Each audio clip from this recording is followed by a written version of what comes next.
या ठिकाणी आम्ही भीमसैनिकांनी केलेला आहे आणि तशा पद्धतीचाच निर्णय या ठिकाणी झालेला आहे. ते येणाऱ्या दिवसामध्ये तुम्हाला लक्षात येईल. एवढंच ही गोष्ट सांगण्यासाठी बैठक आहे. ही बैठक कुणाला या ठिकाणी मी तुम्हाला सांगितलं, ती जरी मध्यवर्ती असली किंवा ही जरी मध्यवर्ती असली, ही सगळे आपले समाज बांधव. आपण कुणाला टीका करणार नाही, कुणाला वाईट बोलण्यासाठी नाही. कारण सोलापूर शहरामध्ये ज्या वेळेला 2 तारखेचं या ठिकाणी ज्या वेळेला सोशल मीडियाच्या माध्यमातून, प्रिंट मीडियाच्या माध्यमातून आणि असं व्हायरल झालं, या ठिकाणी या मैदानामध्ये बसलेल्या सर्वांना या ठिकाणी प्रत्येक पाहुण्याचा फोन आला का नाही? आला का नाही? त्यासाठी मला तुम्हाला एवढंच सांगायचं आहे की 13 तारखेच्या मध्यरात्री डॉक्टर बाबासाहेब आंबेडकरांची प्रतिमेचं या ठिकाणी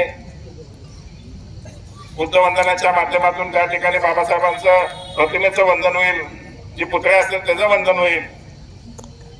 त्यानंतर रविवारच्या दिवशी सोलापूर महानगरपालिकेची जी गाडी असते पहिलं ती गाडी असेल.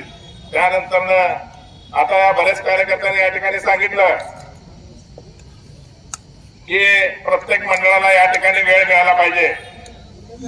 इथं जमलेले सर्व भीमसैनिक असेल, आता सर्वांची नावं या ठिकाणी घेत बसलो. बाळासाहेब बागमारे असतील, दशरथ कसबे असतील, पिंटू डावरे असतील, विश्वस्त कमिटीचे सर्व सदस्य असतील, उत्सव कमिटीचे अध्यक्ष असतील, नागेश इंगळे, रॉकी बंगाल असतील, सर्व लोक आम्ही ठरवलेलं आहे की प्रत्येक मंडळ या ठिकाणी 15 मिनिटापेक्षा जास्त कुठल्या चौकात उभारणार नाही. या ठिकाणी या भीमसैनिकांच्या वतीनं मी या ठिकाणी तंतू जाहीर करतो. परंतु एक गोष्ट या ठिकाणी लक्षात ठेवा, सोलापूरच्या पोलीस कमिशनरचं मी या ठिकाणी तुमच्या माध्यमातून हार्दिक या ठिकाणी अभिनंदन करतो. टाळ्या वाजून त्याचं या ठिकाणी स्वागत करा तुम्ही सगळेजण की एक पोलीस कमिशनर साहेबांनी हा चांगला निर्णय सोलापूर शहरामधल्या भीमसैनिकाबद्दल घेतलेला आहे. मी पोलीस प्रशासनाचं, जिल्हा प्रशासनाचं, महापालिका प्रशासनाचं आणि प्रिंट मीडिया, इलेक्ट्रॉनिक मीडियाचं यांनी दखल घेतली आणि दखल घेऊन या ठिकाणी त्यांच्या दखलीमुळं आज भीमसैनिकांच्या पुढाकारामुळं आज एक सूर निघाला. म्हणजे ती या ठिकाणी 19 एप्रिलला भीम गर्जनाने आकाश पाडीत त्या ठिकाणी मिरवणूक निघणार, म्हणजे या ठिकाणी निघणारच. या अशा पद्धतीचा निर्णय या ठिकाणी भीमसैनिकांच्या माध्यमातून मी या ठिकाणी सांगत आहे. आपल्याला एवढंच या ठिकाणी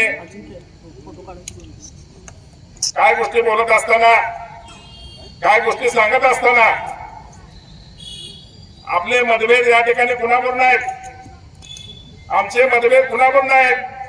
आमचे राजकीय या ठिकाणी असतील तर आम्ही राजकारणामध्ये त्या पद्धतीने राजकारण बंद पडलेला आहे. बोधिसत्व पुरस्कार भीम जयंतीचा तो या ठिकाणी चालू करण्यासाठी आपण प्रयत्न करू.